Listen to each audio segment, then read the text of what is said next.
Ang kapal na mukha mong pumasok dito, Selena. Magnanakaw ka! Ang boses ni Bianca ay parang latigo na humagupit sa katahimikan ng opisina. Ang lahat ng empleyado ay napahinto. Ang kanilang mga mata ay nakapako sa direksyon ng pinto kung saan nakatayo si Selena, hawak ang isang basket ng mga gamit na hindi pa rin maiproseso ng kanyang isip. Sa loob ng basket, nakapatong ang isang mamahaling lace na lingerie. Ang gamit na ipinaratang ni Bianca na ninakaw niya mula sa stockroom. Selena felt the cold air of the air conditioner biting through her skin, but it was nothing compared to the freezing stares of her colleagues. Humigpit ang kapit niya sa hawakan ng basket hanggang sa pumuti ang mga buko ng kanyang daliri. Ramdam niya ang panginginig ng kanyang mga binti, pero pilit niyang pinanatiling tuwid ang kanyang likod. Bianca, hindi ko alam kung paano napunta sa bag ko ang gamit na yan. Pinagbintangan mo ako sa isang bagay na hindi ko kailanman magagawa. Sagot ni Selena. Ang boses ay pilit na pinatatag kahit na ang kanyang lalamunan ay parang may nakabara na tinik. Huwag mo akong madaan sa mga drama mo, Selena.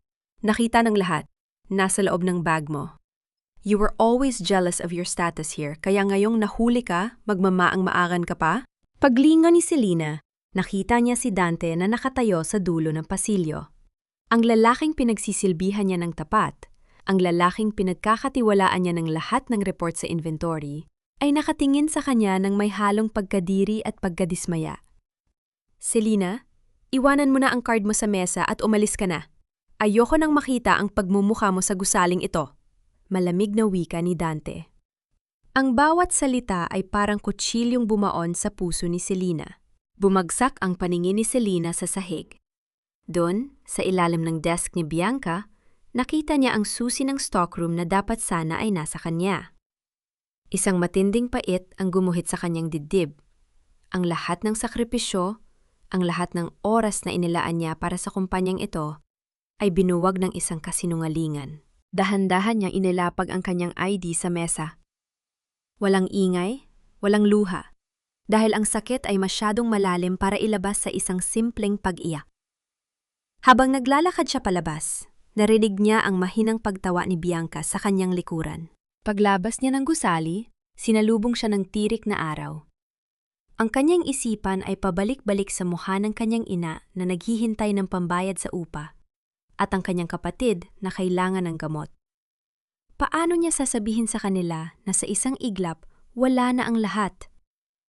Isang tanong ang paulit-ulit na umaalingaw-ngaw sa kanyang isipan, isang tanong na walang makakasagot. Bakit ang mundong ito ay pilit na dinudurog ang taong tanging hangad lang ay mabuhay ng marangal? Ang init ng araw sa labas ng gusali ay tila humahampas sa balat ni Selena. Ngunit mas matindi ang lamig na bumabalot sa kanyang puso. Hawak-hawak niya ang maliit na subreng, naglalaman ng kanyang huling sahod, isang halagang kulang na kulang para sa mga bayaring naghihintay sa kanilang tahanan. Sa bawat hakbang niya palayo sa kumpanya, tila bumibigat ang kanyang mga paa, na parang hinihila siya pabalik sa lugar kung saan siya huling nakaramdam ng pag-asa. Huminto siya sa isang kanto. Pilit na kinakalma ang kanyang paghinga habang pinagmamasdan ang mga taong nagmamadaling pumasok sa kumpanya. Wala silang kaalam-alam na ang isa sa kanila ay winalanghiya ng taong pinagkakatiwalaan nila. Pilit niyang inalala ang mga sandaling binuo niya ang kanyang buhay doon. Ang mga gabing nag-o-overtime siya upang matiyak na maayos ang lahat ng records, ang pagtitiwala ni Dante sa kanyang galing. Ang lahat ng yon ay naglaho sa isang iglap dahil lamang sa isang mapanirang plano. Nang makauwi siya sa kanilang maliit na apartment, sinalubong siya ng ngiti ng kanyang bunsong kapatid na si Mila. Ang bata ay may hawak na reseta ng gamot na kailangang mabili ngayong araw. Ang bawat ngiti ni Mila ay parang punyal na humahap sa konsensya ni Selena. Paano niya sasabihin sa kanila na ang trabahong inaasahan nilang bubuhay sa kanila ay wala na? Naupo siya sa lumang mesa.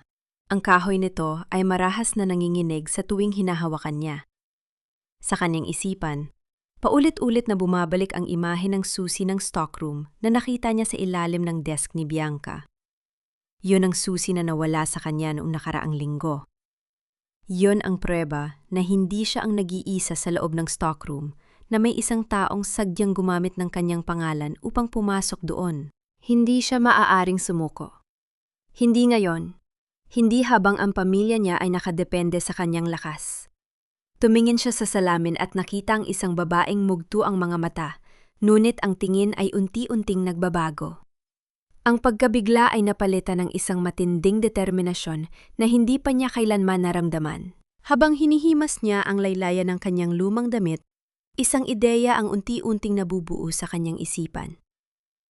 Ang kumpanya ay may mga CCTV na nakatutok sa labas ng stockroom. Kung mapapatunayan niyang may ibang pumasok dun gamit ang susi, malilinis ang kanyang pangalan.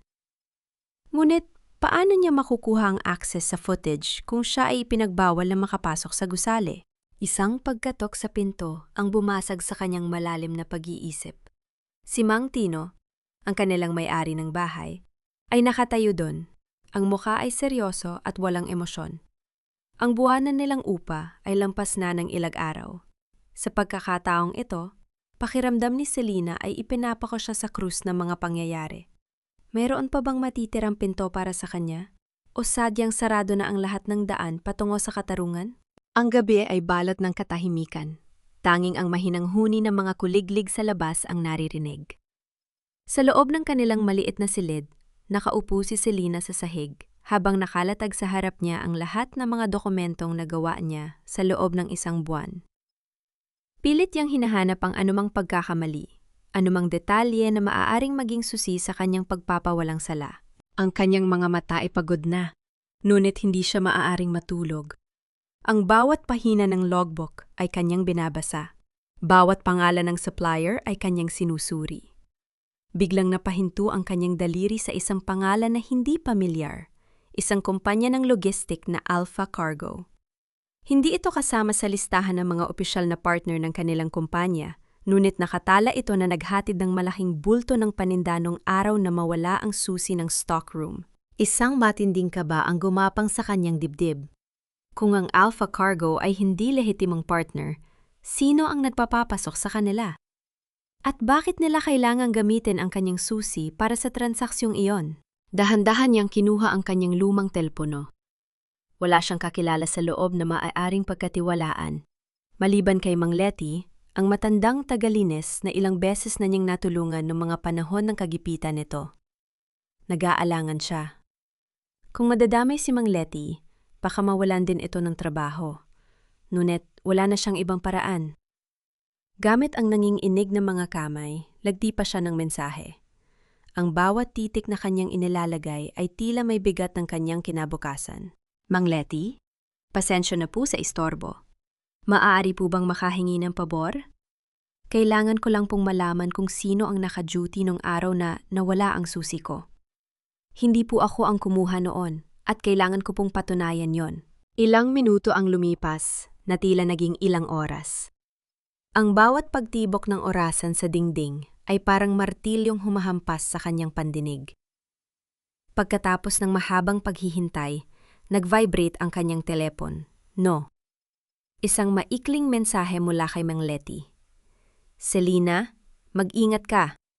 Si Bianca ang nag-utos sa guard na huwag iparecord ang pagpasok ng truck na yon. Huwag kang lalapit dito, delikado ka. Ang mensaheng iyon ay parang isang kidlat na tumama sa kanyang katinuan. Hindi lamang pala gawa-gawa ni Bianca ang lahat, kundi isang sistematikong sabuatan. Ang kanyang hinala ay naging isang malupit na katotohanan. Hindi lamang siya basta pinagbintangan. Siya ay ginawang scapegoat upang pagtakpan ng isang mas malaking krimen. Napatitig si Selena sa madilim na kisame. Ang galit na kanina ay nagbabaga sa kanyang dibdib ay nagbago ng anyo. Hindi na ito basta galit, kundi isang malamig at matalas na determinasyon. Kung si Bianca ang may hawak ng kapangyarihan sa loob ng opisina, kailangan niyang humanap ng ibang paraan para ilabas ang katotohanan. Hindi siya maaring maghintay na lamang na matapakan at mapulbos ng tuluyan. Sa gitna ng kanyang mga pag-iisip, isang anino ang dumaan sa bintana. Ang mga kapitbahay ay nagbubulungan tungkol sa mga taong naghahanap ng trabaho. Ngunit sa pandinig ni Selena, ang bawat yabag sa labas ay tila isang banta. Kinapa niya ang kanyang dibdib. Sinusubukang pakalmahin ang kanyang sariling kalooban. Kailangan niyang maging matalino. Kailangan niyang maging mas mabilis kaysa sa mga taong pilit na naglilibing sa kanyang danggal. Habang unti-unting pumapatak ang ulan sa bubungan, isang desisyon ang nabuo sa kanyang isipan. Bukas, pupunta siya sa Alpha Cargo. Kung hindi siya makakapasok sa harapang pinto, hahanap siya ng ibang paraan upang makasilip sa bintana ng kanilang mga lihim. Ang bawat sentimong natitira sa bulsa ni Selena ay parang dugo na unti-unting nauubos sa kanyang katawan. Ngunit para sa kanya, mas mahalaga ang katarungan kaysa sa pagkain sa kanyang mesa. Sumakay siya ng jeep patungo sa dulo ng syudad kung saan ang usok ay mas makapal at ang mga gusali ay tila mga kalansay ng nakaraan. Doon matatagpuan ang bodega ng Alpha Cargo, isang lugar na hindi mo na naising puntahan kung wala kang mahalagang pakay. Sa malayo, nakita niya ang mga truck na labas-masok sa malaking gate. Nagtago siya sa likod ng isang lumamang pader, ang kanyang mga mata ay matalas na nagmamasid. Nakita niya ang mga kahon na pamilyar sa kanya, mga produkto ng Alvarado Group. Ngunit may mali. Ang mga tauhan doon ay mabilis na tinatanggal ang mga orihinal na etiketa at pinapalitan ang mga ito ng mga peking tatak. Ang kanyang puso ay tumibok ng mabilis. Ang bawat pintig ay parang tambol na nagbababala ng panganib. Habang nangyayari ito sa maduming bodega, sa loob naman ng air-conditioned na opisina ni Dante, si Bianca ay naglalakad ng may poise, bitbit ang isang tasa ng mainit na kape. I still can't believe Selena did that, Dante. Akala ko pa naman, she was different. Mapagpanggap talaga ang mga taong galing sa hirap. They will do anything for money. Malambing na wika ni Bianca. Ang boses ay puno ng pagkukunyari. Napahilot si Dante sa kanyang sentido. I trusted her, Bianca. I really did. Pero ang ebidensya ay hindi nagsisinungaling. Hindi alam ni Dante na ang tunay na kasinungalingan ay ang babaeng nasa harap niya, na ngayon ay lihim na nakangiti habang pinapanood ang kanyang pagkabalisa. Bumalik ang eksena kay Selena. Nakita niya ang isang pirasong papel na tinangay ng hangin mula sa isa sa mga truck. Agad niya itong nilapitan at pinulot. Isang invoice. At doon, sa ibabang bahagi, ay ang pamilyar na pirma ni Bianca. Ito na ang kailangan niya. Isang patunay na magdurugtong kay Bianca sa maduming gawaing ito. Ngunit bago pa man siya makakilos para umalis, isang mabigat na kamay ang biglang pumatong sa kanyang balikat. Ang lamig ng pakiramdam na yon ay tila nagpatigil sa daloy na kanyang dugo. Anong ginagawa mo rito? Hindi ba't ikaw yung tinaga sa kumpanya dahil sa pagnanakaw? Ang boses na iyon ay galing sa isa sa mga tauhan ni Bianca na madalas niyang makita sa bodega ng kumpanya. Nararamdaman ni Selena ang init ng hininga nito sa kanyang batok. Ang kanyang kamay ay mahigpit na nakakuyom sa invoice, ang tanging sandata niya para sa kanyang muling pagbangon. Sa sandaling ito, ang pag-asa ni Selena ay tila isang kandilang malapit ng mamatay sa gitna ng malakas na hangin. Bitawan mo ako! Wala akong ginagawa masama! Ang sigaw ni Selena ay binalot ng takot, ngunit ang kanyang mga mata ay nananatiling matapang habang nakatingin kay Bernardo. Ang lalaki ay tumawa ng mapait, isang tunog na tila kalawang na kumakaskas sa bakal. Masama? Ang magnanakaw na katulad mo, Selena, ay walang karapatang magsalita tungkol sa mabuti at masama? Akala mo ba hindi ko alam ang ginagawa mo? Sinusundan mo si Ma'am Bianca dahil gusto mo siyang i-blackmail, di ba? Ramdam ni Selena ang bawat daliri ni Bernardo na bumaon sa kanyang braso, isang paalala ng kanyang kahinaan laban sa kapangyarihan ng mga taong nasa likod ni Bianca. Hindi ako magnanakaw. At alam niyo yan? Ang invoice na ito ang magpapatunay na may anomalaya sa bodega niyo. Bago pa man makasagot ang lalaki, isang malakas na tunog ng busina mula sa isang papaalis na truck ang bumasag sa tensyon. Sa isang pagkakataon, mabilis na tinapakan ni Selena ang paa ni Bernardo at buong lakas na itinulak ang lalaki patungo sa mga nakasalansa na drum ng langis. Hindi siya lumingon. Tumakbo siya ng mabilis, ang kanyang mga hininga ay parang apoy na sumusunog sa kanyang baga, hanggang sa mawala siya sa madidilim na eskinita ng lugar na yon. Nabalik lamang ang kanyang diwa nang marating niya ang tapat ng kanilang inuupahang kwarto. Ngunit sa halip na kapayapaan, isang mas masakit na eksena ang sumalubong sa kanya. Ang kanyang mga lumang damit, ang banig, at ang mga gamit sa kusina ay nakatambak sa labas, basang-basa sa putik at alikabok. Mang Tino, parang awa niyo na, bukas na bukas ay magbabayad ako. Pagsusumamo ni Selina sa may-ari ng bahay na nakatayo sa may pinto, ang mga kamay ay nakapamayang. Puro ka bukas, Selina? Nabalitaan ko ang nangyari sa kumpanya, pag nanakaw ka raw. Ayoko ng masamang elemento sa pamamahay ko. Umalis na kayo bago ko patawagin ang mga barangay. Ang bawat salita ni Mang Tino ay parang lason na unti-unting pumapatay sa natitirang dignidad ni Selina. Habang nangyayari ito, sa loob ng kanyang opisina, si Dante ay nakatitig sa isang maliit na keychain na hugis barko. Isang regalo mula kay Selina noong kaarawan niya. Simple lang ito, yari sa kahoy. Pero ramdam ang paghihirap na ginugo sa pag-ukit nito.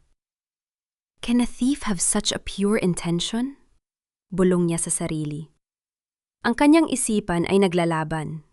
Ang lohika ay nagsasabing nagnakaw ang babae.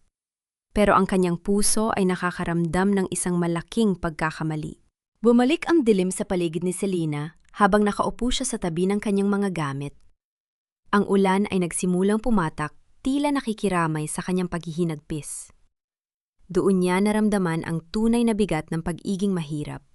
Ang iyong katotohanan ay walang halaga kung ang iyong bulsa ay walang laman. Sa gitna ng kanyang panalangin para sa isang himala, isang puting sasakyan ang dahan-dahang huminto sa kanyang tapat. Ang liwanag ng headlight nito ay masyadong masakit sa kanyang mga matang pagod na sa pag-iyak. Nang bumaba ang salamin ng bintana, nanigas ang buong katawan ni Selina. Selina? What happened to you? Ang boses na iyon ay hindi kay Dante. Ito ay si Mrs. Victoria Alvarado, ang ina ni Dante, at ang tunay na may-ari ng imperyong kinabibilangan nila. Ang babaeng kilala sa pagiging mahigpit, ngunit may pusong hindi pa kailanman nababasa ng sinuman. Sa pagkakataong ito, ang kapalaran ni Selina ay tila nakasalalay sa isang hibla ng buhok. Wala kaming puwang para sa mga tulad mong madungis ang kamay, Selina. Lumayas na kayo bago ko patawagin ng pulis. Ang huling sigaw ni Mang Tino ay umalingaw-ngaw sa madilim na kalsada, tila isang hatol na walang apela. Nakatayo si Selina sa gitna ng ulan, ang kanyang buong katawan ay nanginginig, hindi lamang sa lamig, kundi sa matinding hiya. Sa harap niya, sa loob ng isang marangyang puting sasakyan, ay si Mrs. Victoria Alvarado, ang babaeng tinitingala ng lahat, ang reyna ng Alvarado Group. Ang bawat patak ng ulan sa mukha ni Selina ay tila mga karayom na tumutusok sa kanyang balat. Ang kanyang buhok ay nakadikit na sa kanyang pismi at ang kanyang lumang tsinelas ay halos lumubog na sa putik. Sa mga sandaling ito, ang imahe niya bilang isang masipag na empleyado ay tuluyan ng nadunghan ng bansag na magnanakaw. Dahan-dahang ibinaba ni Mrs. Victoria ang salamin ng kanyang bintana. Ang kanyang mga mata ay malamig at mapanuri, tila binabasa ang bawat hibla ng katotohanan sa mukha ni Selina. Is it true, Selina? Ang sabi sa akin ni Dante, pinahiya mo ang pamilya namin. Is this where a thief belongs? Sa gitna ng dumi at ulan? Huminga ng malalim si Selina. Ang kanyang lalamunan ay masakit at tuyo. Hindi siya humingi ng awa para sa kanyang sarili. Lumapit siya sa sasakyan, ang kanyang mga mata ay diretsyong tumingin sa matandang babae. Madam, I can accept your judgment, but please, my sister is sick. Huwag niyo kaming hayaang manatili rito sa kalsada. Hindi ako nagnakaw. I was framed because I found out the truth about the warehouse. Nanatiling tahimik si Mrs. Victoria. Ang tanging naririnig ay ang ritmo ng ulan na tumatama sa bubong ng sasakyan. Pagkatapos ng ilang sandali, bumukas ang pinto. Get in. Not because I believe you, but because an Alvarado employee, even an ex-employee, should not be seen rotting on the street. It's bad for our reputation. Habang nasa loob ng sasakyan, ang amoy ng mamahaling leather ay tila sumasakal kay Selina. Pakiramdam niya ay lalo siyang naging madumi sa gitna ng karangyaan. Napansin niya sa tabi niya ang isang folder, ag-inventory report na matagal na niyang gustong ipakita kay Dante pero laging hinaharan ni Bianca. Ang kanyang puso ay tumibok ng mabilis. Ito na ba ang pagkakataon niya? Samantala, sa loob ng mansyon, si Dante ay hindi mapakali. Ang tawag ng kanyang ina ay nag-iwan ng isang palaisipan. Dante, I saw Selena tonight. She didn't look like a woman who had a hidden fortune from stealing. She looked like a woman who had nothing left but her dignity. Ang boses ng kanyang ina ay paulit-ulit na naglalaro sa kanyang isipan. Napatingin siya kay Bianca na abala sa pag-aayos ng kanyang mga kuko, tila walang pakialam sa mundong gumuho sa likuran nila. Bianca, are you sure about the logs that day? Is it possible na may nag-access ng system gamit ang ID ni Selena? Natigilan si Bianca. Ang kanyang ngiti ay sandaling naglaho, napalitan ng isang matalas na tingin. What are you saying, Dante? Are you doubting me now? I did everything to protect this company. Bakit bigla kang nagkakaganyan dahil lang sa nakita siya ni Madam Victoria? Hindi sumagot si Dante. Pero ang buto ng pagdududa ay unti-unti nang tumutubo. Ang katahimikan sa pagitan nila ay puno ng mga lihim na hindi pa nabubunyag. At sa loob ng sasakyan ni Mrs. Victoria, habang nakatitig si Selena sa folder, isang desisyon ang nabuo sa kanyang isip. Kung kailangang gamitin niya ang huling lakas niya para pabagsakin si Bianca, gagawin niya. Kahit na ang kapalit nito ay ang tuluyang pagkamuhi sa kanya ng lalaking lihin niyang minamahal. Bakit nasa sasakyan ni Mrs. Victoria ang folder na yon? Isang nakakatakot na hinala ang pumasok sa isip ni Selena. Ang laro ay mas malaki at mas mapanganib kaysa sa inaakala niya. Huwag mong isipin na dahil pinasakay kita rito ay absuelto ka na sa kasalanan mo, Selena. Ginagawa ko lang ito dahil ayaw kong magkaroon ng dungis ang pangalan ng mga Alvarado. Ang boses ni Mrs. Victoria ay parang yelo na dumadaloy sa loob ng sasakyan. Hindi lumingon ang matandang babae, nanatiling diretso ang tingin sa kalsada habang ang liwanag ng mga post ng ilaw ay humahaplos sa kanyang seryosong mukha. Para kay Selena, ang bawat salita ng matanda ay parang isang mabigat na kadena na unti-unting pumupulupot sa kanyang leeg. Nakatitig lamang si Selena sa kanyang mga kamay na nakapatong sa kanyang basang palda. Ang amoy ng mamahaling pabango sa loob ng sasakyan ay tila nakikipag-away sa amoy ng ulan at putik na dala niya. Ramdam niya ang panginginig ng kanyang kalamnan, hindi dahil sa lamig, kundi dahil sa matinding pagod ng kanyang kaluluwa. Dahan-dahan, sa ilalim ng madilim na sulok ng upuan, sinulyapan niya ang folder na nakabukas ng bahagya. Ang kanyang puso ay halos tumalon palabas sa kanyang dibdib nang makita ang pamilyar na papel. Yon ang inventory report na ginawa niya. Ngunit nang tignan niya ang dulo, nanigas siya. Ang pirma sa ibaba, ang pirma na dapat ay sa kanya, ay may kaunting pagkakaiba sa kurba ng titik S. Isang peking pirma. Isang huwad na dokumento na naglalayong ipakita na siya ang nag-aproba sa paglabas ng mga peking produkto. Utang mo sa akin ang buhay ng kapatid mo ngayong gabi. Dagdag ni Mrs. Victoria, ang tono ay puno ng awtoridad. Dadalhin kita sa quarters ng mga katulong sa likod ng mansyon. Doon ka mananatili.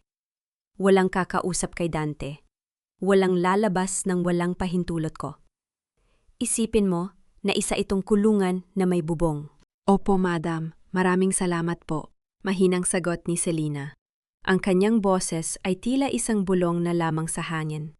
Alam niyang ito ay isang mapait na deal, ngunit para kay Mila na kailangan ng gamot at pahinga, handa siyang maging alipin sa sarili niyang kumpanya. Habang naglalakbay ang sasakyan, sa kabilang bahagi ng lungsod, si Bianca ay hindi mapakali sa loob ng kanyang kondo. Hawak niya ang kanyang cellphone, ang kanyang mga kuko ay madiing nakadiin sa screen. Hello? I told you to make sure she disappears. Bakit nakita siya ni Madam Victoria? If that old woman starts digging, kaming dalawa ang babagsak. Sigaw niya sa kabilang linya. Ang kanyang boses ay puno ng takot at galit. Sa mansyon ng mga Alvarado, si Dante ay nakatayo sa balkona, nakatingin sa malayo. Binuksan niya ang kanyang laptop at muling binasa ang huling email na ipinadala ni Selena bago ito matanggal. Sir, please check the Alpha Cargo invoices. Something is not right. Nung panahong yon, tinawanan lang niya ito dahil sa paninira ni Bianca. Ngunit ngayon, Ang mga salitang yon ay parang mga multo na bumabalik upang usigin siya. Nang makarating sila sa mansyon, tinala si Selena sa isang maliit na silid sa likod, malayo sa karangyaan ng pangunahing bahay. Ang dingding ay kupas na, at ang sahig ay malamig. Ngunit para kay Selena, ito ang kanyang kuta. Habang inilalatag niya ang kanyang basang gamit, naramdaman niya ang isang matigas na bagay sa loob ng folder na hindi sinasadyang sumama sa kanyang kamay nang bumaba siya sa sasakyan. Isang maliit na sticky note, may nakasulat na numero ng telepo o at isang pangalan, Bernardo. At sa tabi nito ay isang bakas ng pulang tinta, ang lipstick na laging gamit ni Bianca. Nanginginig ang kamay ni Selena. Ang ebidensya ay nasa kanya na pero nasa loob siya ng kuta ng kaaway. Paano niya ilalabas ang katotohanan kung ang bawat galaw niya ay binabantayan ng mga mata ni Mrs. Victoria? Sa gitna ng kanyang pag-iisip, isang mahinang kaluskos ang narinig niya mula sa bintana. Ang tunog ng paggasgas ng kuko sa kahoy ay nagpataas ng balahibo niya. Isang boses na tila galing sa ilalim ng lupa ang bumulong sa kanyang pangalan. Selena, huwag kang maingay. May kailangan kang malaman tungkol sa tatay mo. Patay na ang tatay mo, Selena, pero ang mga utang niya sa katotohanan ay hindi pa nababayaran ng hustisya. Ang boses ni Mang Isko ay tila isang malamig na hangin na dumaan sa siwang ng bintana. Napako si Selena sa kanyang kinatatayo. Ang kanyang mga kamay ay nanigas sa pagkakahawak sa lumang kumot. Anong ibig ninyong sabihin?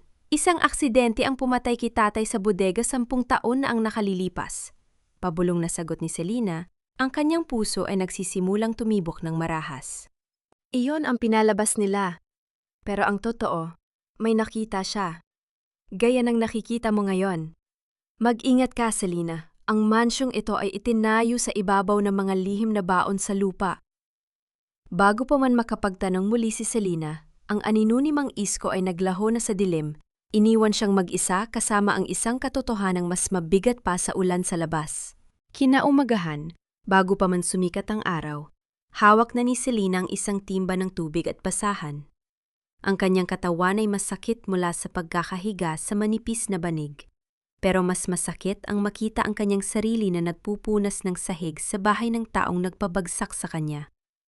Bawat kaskas ng basahan sa mamahaling marmol ay tila kaskas sa kanyang sariling danggal. Oh, Selena! Look at you! Bagay na bagay sa'yo ang hawak mong basahan. Diyan ka naman talaga nagsimula, di ba? Sa putikan? Ang tinig ni Bianca ay parang matalas na kuko na kumakalmot sa katahimikan ng umaga. Pumasok siya sa dining area, suot ang isang mamahaling silk robe habang kasunod niya si Dante. Huminto ang mundo ni Selena nang makita ang lalaking minahal niya. Yumuko siya ng husto, pilit na itinatago ang kanyang muka sa likod ng kanyang buhok. Bianca, stop it! Mahinang saway ni Dante, pero ang kanyang mga mata ay nakapako sa nangangatog na mga balikat ni Selena. I'm just stating the obvious, honey. Look. Sadyang itinabig ni Bianca ang baso ng orange juice at ang malagkit na likido ay kumalat sa tapat na mga paa ni Selena. Limisin mo yan, Selena. Siguraduhin mong walang maiiwang bakas. Ayaw ni Madam Victoria ng madumi, lalo na kung galing sa isang tulad mo.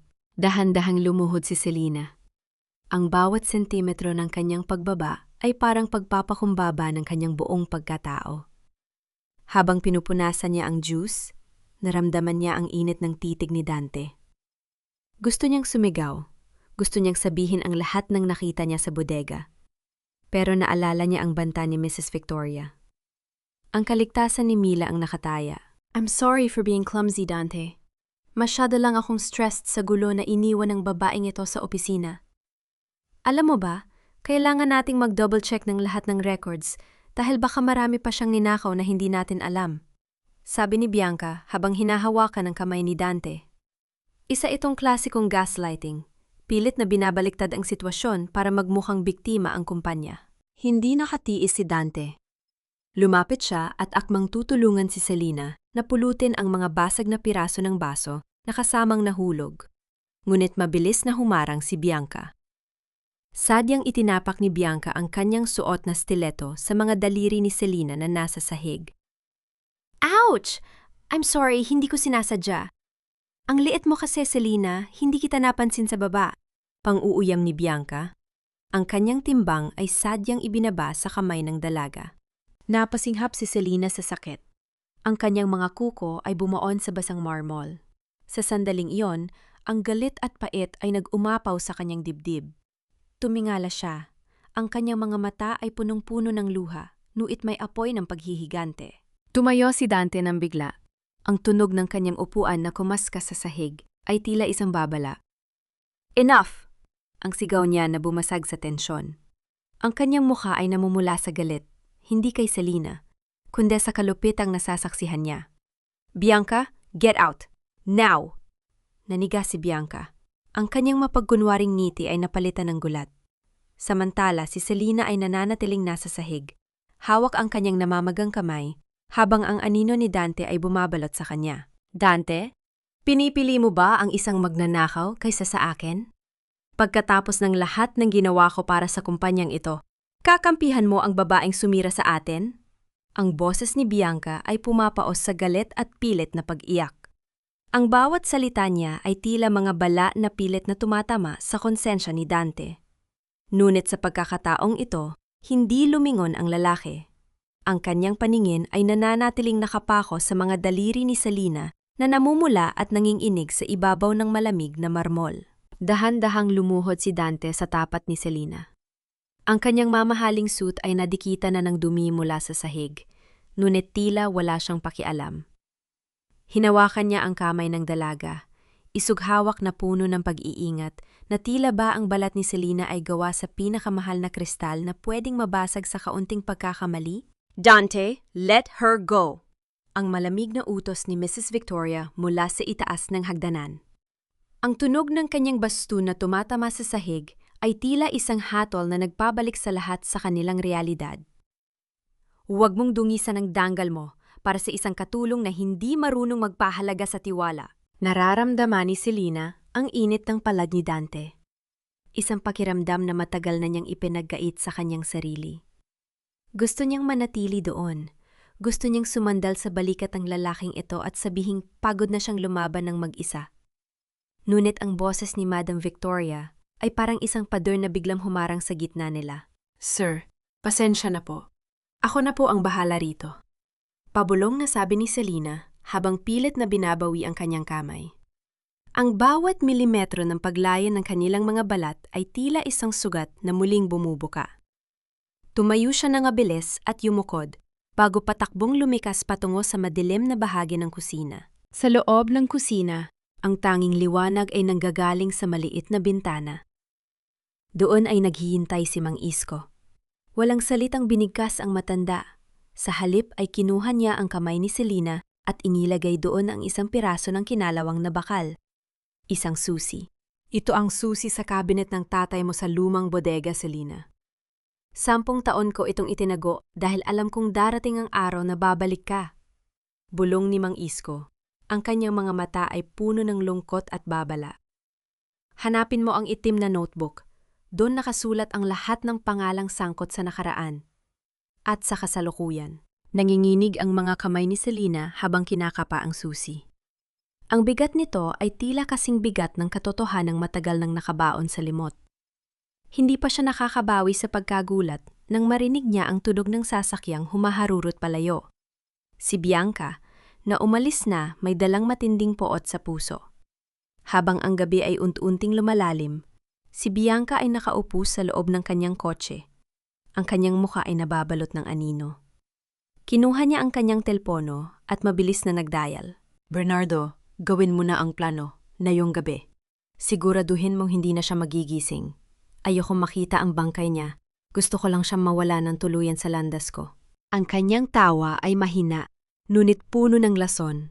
Tila isang kumpas ng kamatayan na nagbabadya sa katahimikan ng mansyon. Sa kabilang banda, si Selena ay nakatingin sa labas ng bintana, hawak ang susi at ang sticky note na may numero ni Bernardo. Hindi niya alam na sa bawat paghinga niya, ang oras ay unt-unting nauubos. Ang bagyo ay hindi pa tapos, at ang pinakamadilim na bahagi ng gabi ay nagsisimula pa lamang. Ang tunog ng pagpihit ng kandado mula sa labas ng pinto ay tila isang hatol ng kamatayan na bumasag sa katahimikan ng gabi. Nagising si Selina. Ang kanyang puso ay tumitibok ng marahas sa loob ng kanyang dibdib. Sinubukan niyang bumangon, ngunit ang bawat hininga niya ay tila may kasamang lason. Ang amoy ng tumatagas na gas ay unti-unti nang sumasakop sa maliit at masikip niyang silid. Agad siyang tumakbo sa pinto.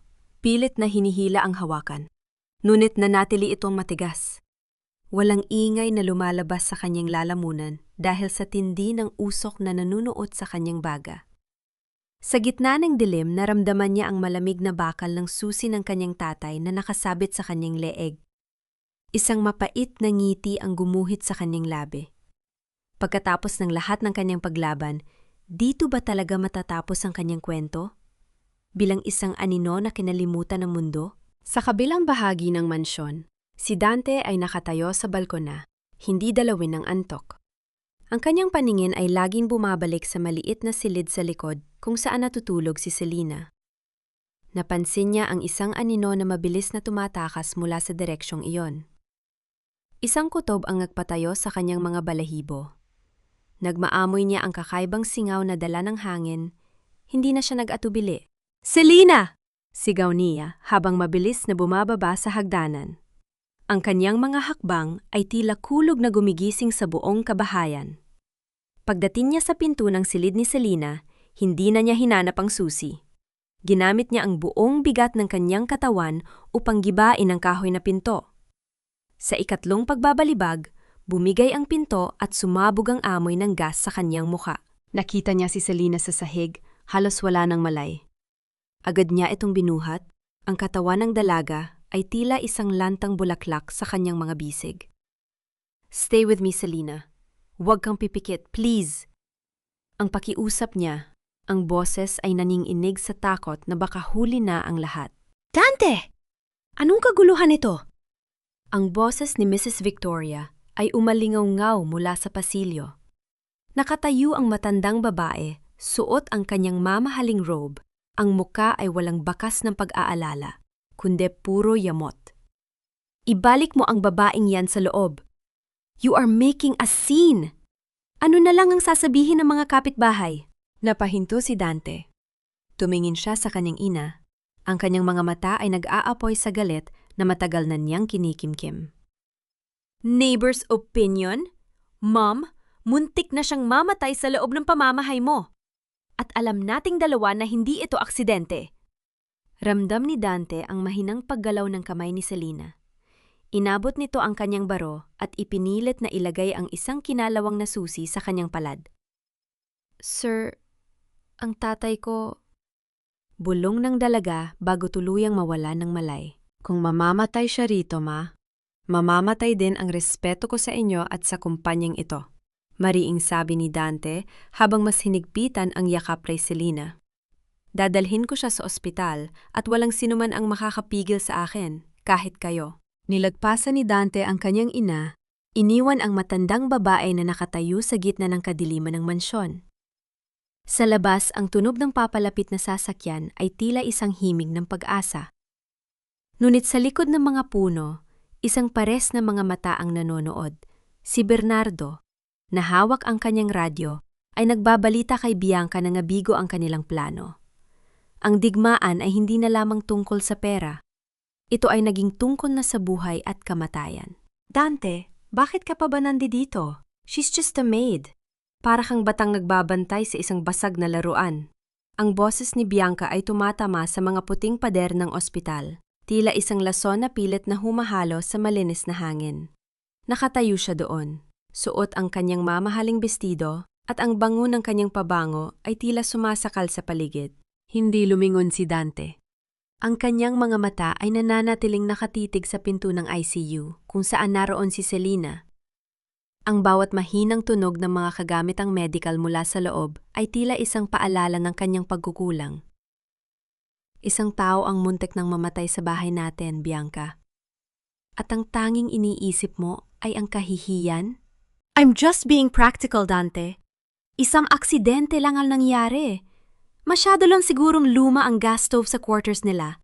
It's not our fault. Mabilis na sagot ni Bianca. Ang kanyang mga kamay ay nanginginig ng bahagya habang inaayos ang kanyang buhok. Dahan-dahang tumayo si Dante. Sa loob ng kanyang bulsa, ramdam niya ang kinalawang na bakal ng susi na ibinigay ni Selena. Isang matalas na tanong ang nabuo sa kanyang isip. Aksidente? Paano mo nalaman na gas stove ang dahilan? Wala pa akong sinasabi sa'yo. At ang mga bumbero ay kasalukuyan pa lang na nag-iimbestiga. Natigilan si Bianca. Ang kanyang maputlang labi ay sandaling nang inig bago siya nakahanap ng palusot. I just guessed. Ano pa ba ang pwedeng mangyari sa isang maruming kusina na tulad nyon? Dante, don't look at me like that. Para mo na rin akong pinagbibintangan. Hindi kita pinagbibintangan, Bianca. Pero ang katotohanan ay may sariling paraan para lumabas. Malamig na sabi ni Dante bago siya naglakad patungo sa silid ni Selena. Sa loob, nakita niya ang dalaga na unti-unti nang nagdidilat ng mga mata. Ang mukha ni Selena ay maputla, at ang bawat hininga niya ay tila isang pakikibaka. Nang makita niya si Dante, ang takot ay agad na rumehistro sa kanyang mga mata. Sir, Mila, ang kapatid ko, pabulong na sabi ni Selena. Ang kanyang boses ay tila isang tuyong dahon na hinihipa ng hangin. Huwag kang mag-alala. Ligtas ang kapatid mo. Pinabantayan ko siya kay Mang Isko sa isang ligtas na lugar. Pagpapakalma ni Dante habang hinahawakan ang malamig na kamay ni Selena. Sa sandaling iyon, ang lahat ng pader sa pagitan ng isang amo at katulton ay tila gumuho. Selena, ang susi na ito, ano ang ibig mong sabihin tungkol sa tatay mo? Pumatak ang luha sa mga mata ni Selena. Ang kumpanya niyo? Ang pamilya niyo? May kinalaman sila sa pagkamatay niya. At si Bianca? Alam niya ang lahat. Bago pa man makapagsalita si Dante, bumukas ang pinto. Pumasok si Bianca. Ang kanyang mga mata ay diretsyong tumingin sa bulsa ni Dante kung saan bahaging nakasilip ang dulo ng kinalawang na susi. Ang kanyang mukha ay biglang nawalan ng kulay. Tila nakakita ng isang multo mula sa nakaraan. Dante, kailangan natin mag-usap. Ngayon din. May tawag mula sa Board of Directors. May malaking problema sa bodega. Ang boses ni Bianca ay puno ng pagmamadali. Isang desperadong paraan upang mailayo si Dante kay Selena. Napatingin si Dante kay Selena, pagkatapos ay kay Bianca. Ang tensyon sa loob ng silid ay tila isang tali, na anumang oras ay pwedeng maputol. Hindi ako aalis dito, Bianca. Kung may problema sa bodega, hayaan mong ang mga manager ang gumawa ng paraan. Dito muna ako sa tabi ng taong mas kailangan ako. Ang tawa ni Bianca ay maikli, ngunit puno ng puot. Fine, pero huwag mong pagsisihan kung sa pagpili mo sa kanya, mawala sa'yo ang lahat ng pinaghirapan mo. Lumabas si Bianca ng silid. Ang tunog ng kanyang sapato sa sahig ay tila mga hakbang ng isang sundalong papunta sa giyera. Sa labas ng pinto, kinuha niya ang kanyang tulep. Bernardo, kailangan mo makuha ang susi na nasa kay Dante.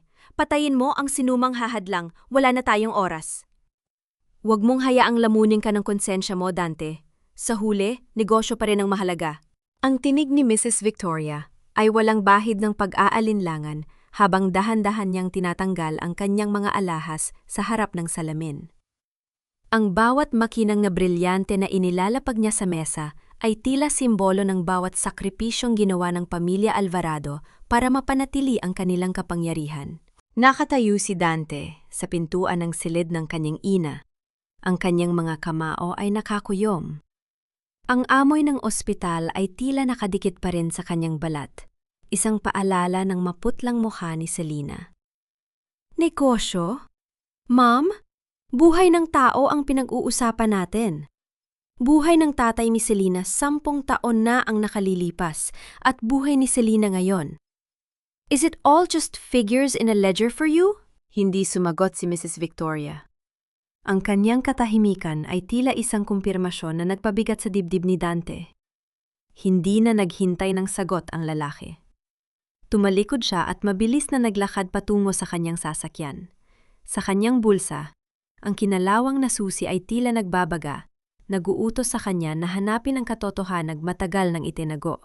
Pagdating niya sa lumang bodega ng kumpanya, ang kadiliman ay tila isang buhay na nilalang na sumalubong sa kanya. Ang tunog ng kanyang mga hakbang sa maduming semento ay umalingaw-ngaw sa malawak na espasyo. Gamit ang flashlight ng kanyang telepono, hinanap niya ang hilera ng mga lumang cabinet sa dulo ng gusali. Nang mahanap niya ang cabinet na may pangalang Federico Santos, ang tatay ni Selena, nanginginig ang kamay ni Dante habang ipinapasok ang susi. Ang tunog ng pagpihit ng kinalawang na bakal ay tila isang daing mula sa nakaraan. Bumukas ang pinto, at doon, sa ilalim ng mga lumang folder, ay isang itim na notebook. Dahan-dahang binuksan ni Dante ang mga pahina. Ang bawat salita ay tila isang hagupit sa kanyang pagkatao. Nakasulat doon ang mga petsa, ang mga plate number ng mga truck, at ang mga pangalan ng mga taong sangkot sa pagpupuslit ng mga pekeng tela. Sa huling pahina, may isang nakasulat na memo. Kinausap ko na ang management. Sabi ni Bianca, ang utos ay galing sa itaas. Kung hindi ako mananahimik, madadamay ang pamilya ko. At sa tabi niyon, may isang pirma na nagpatigil sa mundo ni Dante. Ang pirma ng kanyang sariling ama. Hindi mo ba itatanong kung sino ang nag-utos sa akin na tapusin ang tatay ni Selena noon? Ang boses ni Bernardo ay galing sa madilim na sulok ng bodega. Lumabas ang lalaki, hawak ang isang mahabang bakal na tubo na kumakaladkad sa sahig, lumilika ng isang nakakangilong tunog. Sigurado ka bang gusto mong malaman ang katotohanan, Sir Dante? Dahil ang katotohanang hawak mo ay baka maging mitsa rin ng sarili mong buhay. Nanatiling nakatayo si Dante. Ang itim na notebook ay mahigpit niyang yakap sa kanyang dibdib. Bernardo, tapos na ang laro niyo. Ibigay mo na ang lahat ng ebidensya bago pa lumala ang lahat. Tumawa si Bernardo, isang tawang puno ng pang-uuyam. Sir, ang tapat na aso ay sumusunod lang sa amo, at ang amo ko, hindi lang si Bianca. Matagal na kaming binabayaran ng pamilya niyo para itago ang mga kalansay sa kabinet na ito. Sa isang iglap, itinaas ni Bernardo ang bakal na tubo. Ang hangin sa loob ng bodega ay tila naging masikip at mapanganib. Si Dante, na sanay sa mundo ng boardroom at mga kontrata, ay kailangang lumaban para sa katotohanang maaaring sumira sa lahat ng kanyang pinaniniwalaan. Ang kanyang isipan ay lumipad kay Selena, ang babaeng nagtiwala sa kanya sa kabila ng lahat. Para sa kanya, handa siyang harapin ang anumang bagsik ng katotohanan. Hindi ka aalis dito ng buhay, Sir Dante. Sayang, kamukhang-kamukha mo pa naman ang tatay mo nung gabing makiusap din siya sa akin. Ang boses ni Bernardo ay umalingaw-ngaw sa malawak at madilim na bodega, tila isang kumpas ng kamatayan. Ang bawat hakbang niya palapit kay Dante ay may kasamang tunog ng bakal na kumakaladkad sa sahig, isang marahas na musika na nagpapatayo ng balahibo. Naramdaman ni Dante ang lamig ng ulan na nanunuot sa kanyang likuran mula sa mga butas ng bubong. Mahigpit niyang yakap ang itim na notebook sa kanyang dibdib. Bernardo, hindi mo na kailangang dagdagan ang mga kasalanan mo. Alam ko na ang lahat. Alam ko na kung paano niyo pinatay ang tatay ni Selena. Alam mo na pala? Di wala na akong dahilan para buhayin ka pa. Sigaw ni Bernardo sabay lundag patungo sa kinaroroonan ni Dante. Sa isang mabilis na pagkakataon, itinulak ni Dante ang isang malaking salansa na mga lumang kahon ng inventory. Ang tunog ng pagbagsak ng mga ito ay tila isang malakas na pagguho na pansamantalang humarang sa landas ni Bernardo. Hindi na nag-aksaya ng panahon si Dante. Tumakbo siya patungo sa kanyang sasakyan. Ang kanyang mga hininga ay parang apoy na sumusunog sa kanyang bag. Habang humaharurot siya palayo, ang bawat salita sa notebook ay tila sumisigaw sa kanyang isipan. Ang kanyang ama, ang lalaking tinitingalan niya, ay isang mamamatay tao. Sa kabilang bahagi ng lungsod, sa loob ng tahimik na silid ng ospital, dahan-dahang nagmulat ng mata si Selena. Ang puting liwanag ng kwarto ay masakit sa kanyang paningin. Naramdaman niya ang isang presensya sa tabi ng kanyang kama. Sa pag-aakala niya si Dante ito, pilit niyang iginalaw ang kanyang labi upang bumigkas ng pangalan. Ngunit hindi ang mukha ni Dante ang sumalubong sa kanya. Isang babaeng nakauniporme ng nurse, ngunit may mga matang puno ng put at lason. Bianca? Bulong ni Selina. Ang kanyang boses ay tila isang huling hininga ng isang kandila. Missed me, Selina? Ang boses ni Bianca ay mahina, isang bulong na tila galing sa impyerno. Hawak niya ang isang hiringgilya. Ang likido sa loob nito ay malinaw, ngunit nakamamatay. Masyado kang matigas ang ulo. Kung nanatili ka na lang sa ng katulong at nanahimik, hindi sana aabot sa ganito. Pero dahil gusto mong maging bida, heto ang premyo mo. Sinubukan ni Selina na igalaw ang kanyang kamay upang pindutin ang emergency bell. Ngunit mabilis itong hinawakan ni Bianca at ipinaku sa kama. Huwag ka nang lumaban, Selina. Mas lalo lang sasakit. Isipin mo na lang na magkakasama na kayo ng tatay mo. Isang masayang reunion, di ba? Dahan-dahang ipinasok ni Bianca ang karayom sa catheter ng IV line ni Selina. Ang bawat milimetro ng pagpasok ng plunger ay tila pag-ubos ng natitirang pag-asa sa mundo. Napatingin si Selina sa kisame. Ang kanyang mga luha ay gumulong patungo sa kanyang mga tenga. Sa sandaling iyon, ang mukha ni Dante ang huling imaheng nabuo sa kanyang isipan. Samantala, si Dante ay ilang minuto na lang ang layo mula sa ospital. Pinatunog niya ang busina ng kanyang sasakyan ng paulit-ulit. Tila ba, ang tunog na yon ay makakarating sa silid ni Selina upang iligtas ito. Please, Selina, lumaban ka. Huwag kang susuko. Ang sigaw niya sa loob ng sasakyan. Ang kanyang mga kamay ay mahigpit na nakahawak sa manibela hanggang sa mamuti ang kanyang mga kuko. Sa loob ng ospital, ang ritmo ng heart monitor ay nagsimulang bumilis at maglabas ng isang nakakaalarmang tunog. Isang malamig na ngiti ang sumilay sa labi ni Bianca habang pinapanood ang bawat patak ng lason na dumadalay sa ugat ng babaeng kinamumuhian niya. Goodbye, Selina. Sa kabilang buhay mo na lang, ituloy ang katarungan mo. Ang pintuan ng silid ay biglang bumukas ng malakas. Lumika ng isang tunog na tila isang huling babala bago ang tuluyang pagbagsak ng kadiliman. Kunting-kunti na lang, Selina. Mawawala na ang lahat ng sakit. Ang bulong ni Bianca ay tila isang malalamig na haplos ng kamatayan sa tenga ni Selina. Ang plunger ng hiringgilya ay dahan-dahang itinutulak ni Bianca at ang nakamamatay na likido ay unti-unti nang pumapasok sa IV line. Nakatingin si Selina sa kisame, ang kanyang paningin ay nagsisimula ng lumabo, at ang bawat tibok ng kanyang puso ay tila isang papalayong yabag sa kalsada. Ngunit bago pa man maibuhos ang huling patak ng lason, ang pinto ng silid ay bumukas ng may matinding puwersa. Ang tunog ng pagtama ng kahoy sa semento ng dingding ay umalingaw-ungaw sa buong palapag. Pumasok si Dante. Ang kanyang mga damit ay basang-basa ng ulan at ang kanyang mga mata ay nag-aapoy sa galit na hindi pa kailanman nakita ng sinuman. Bianca! Huwag mong subukan! Sigaw ni Dante habang mabilis na lumalapit sa kama. Sa isang marahas na galaw, hinablot niya ang IV line at binunot ito mula sa suwero ni Selina. Ang hiringgilya ay tumalsik sa sahig. Lumika ng isang matalas na tunog ng pagkabasag ng kristal sa malamig na tiles. Dante, what are you doing? Nagkaroon siya ng seizure, sinusubukan ko lang siyang tulungan. Mabilis na pagtatanggol ni Bianca, ang kanyang muka ay agad na nagbago patungo sa isang mapagkunwaring pag-aalala. Isang malakas na sampal ang sumagot sa kanyang mga salita. Ang tunog ng palad ni Dante na tumama sa pisngi ni Bianca ay tila isang pagtapos sa lahat ng kanyang mga kasinungalingan. Huwag mo na akong lokoin, Bianca. Hawak ko na ang notebook ni Federico Santos. Alam ko na ang lahat ng ginawa niya ni Papa.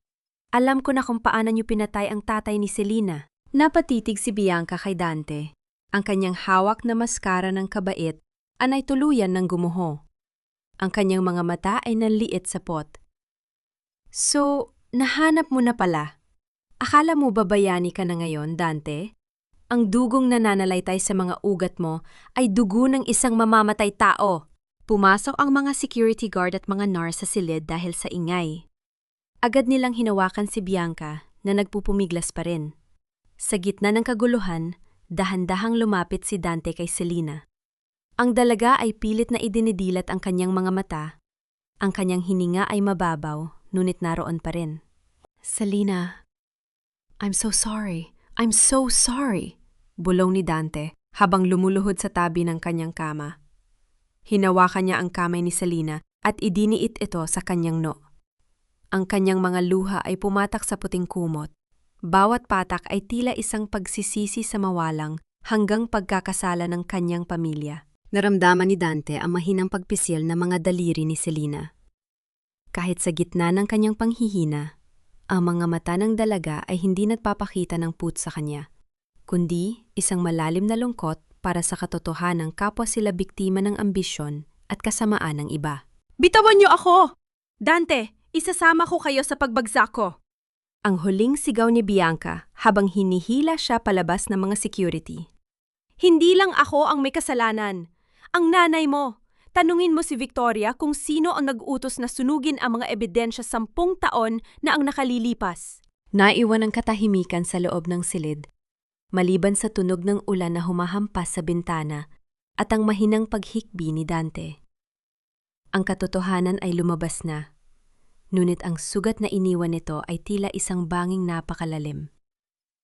Tumingin si Dante sa itim na notebook na nasa ibabaw ng mesa. Alam niyang ito na ang huling hakbang upang mabigyan ng hustisya si Selena, kahit na ang ibig sabihin nito ay ang pagbuwag sa sarili niyang pamilya. Ito ba ang halaga ng pangalang Alvarado, ma? Ang bawat pilak natin ay may bahid ng dugo ni Federico Santos. Ang tinig ni Dante ay gumaralgal, hindi dahil sa takot, kundi dahil sa bigat ng katotohanang bitbit niya. Inihagis niya ang itim na notebook sa ibabaw ng lamesang gawa sa mahogany. Isang lamesang saksi sa napakaraming transaksyong nagpayaman sa kanila, ngunit napahirap sa iba. Nakatayo si Mrs. Victoria sa harap ng malaking bintana, nakatingin sa malawak na lupain ng kanilang mansyon. Hindi siya lumingon. Ginawa ko ang lahat na yon para sa iyo, Dante. Para sa legacy ng tatay mo. Ang mundo ng negosyo ay hindi para sa mga mahihinaang loob.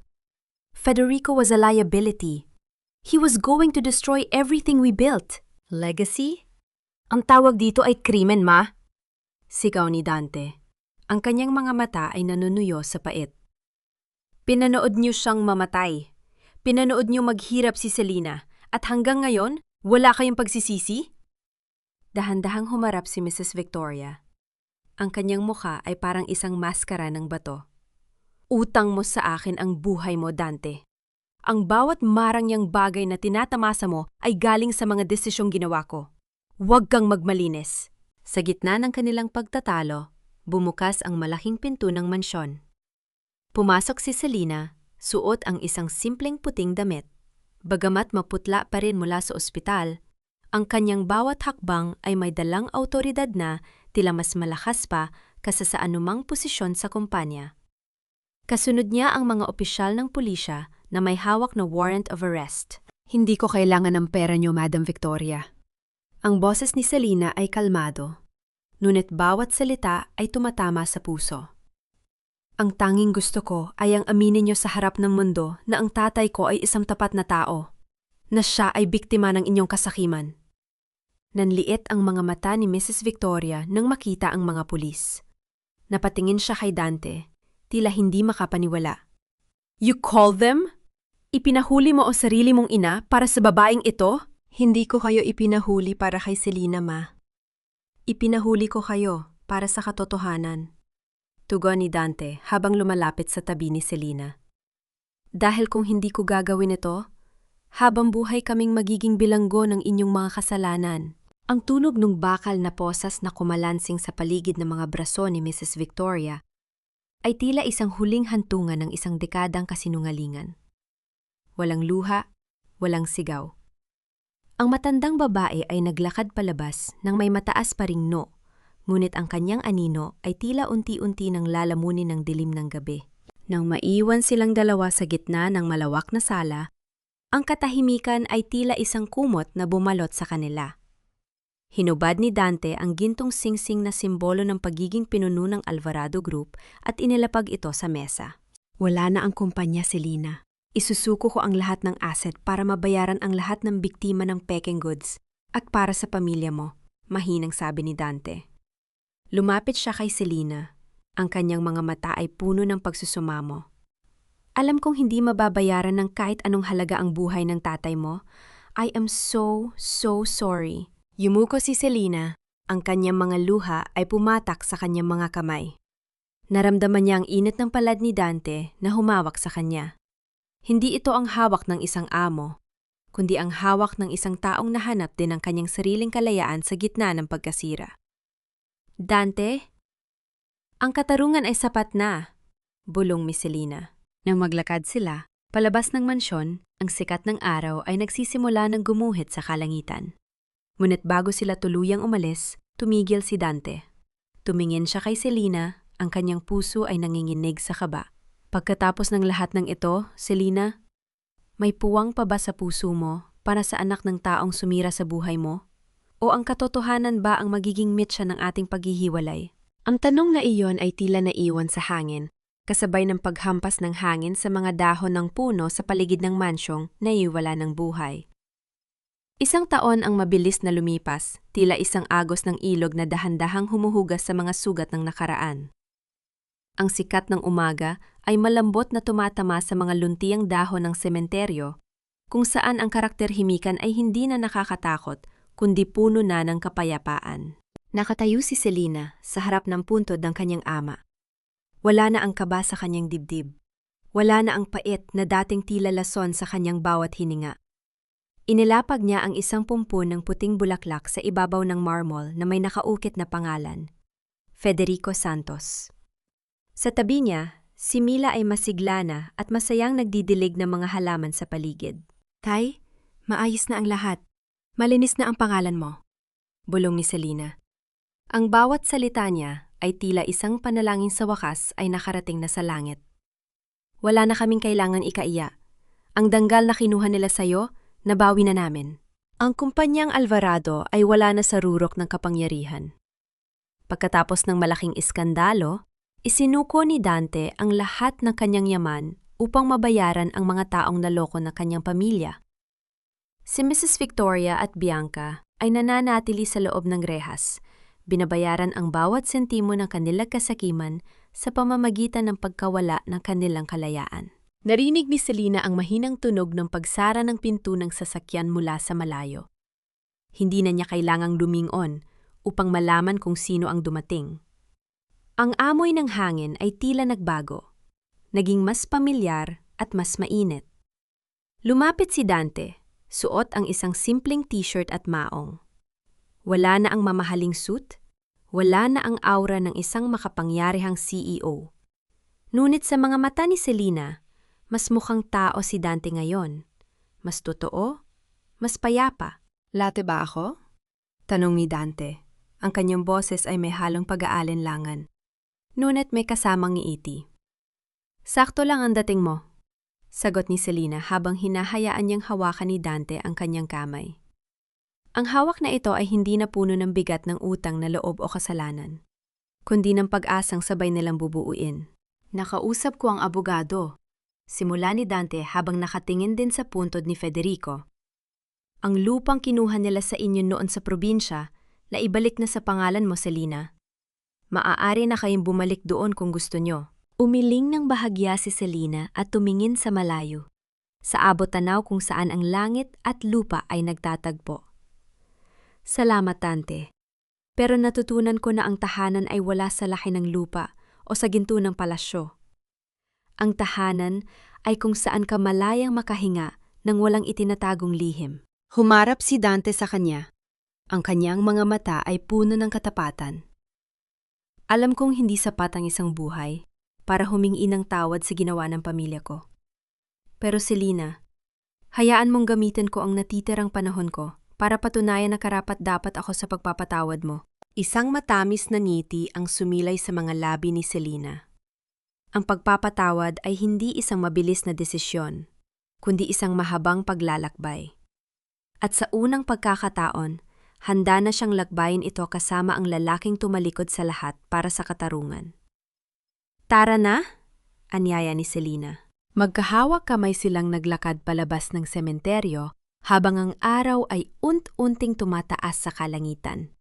Ang anino ng nakaraan ay nananatili na lamang sa likuran, habang ang bawat hakbang nila ay patungo sa isang bukas na puno ng liwanag.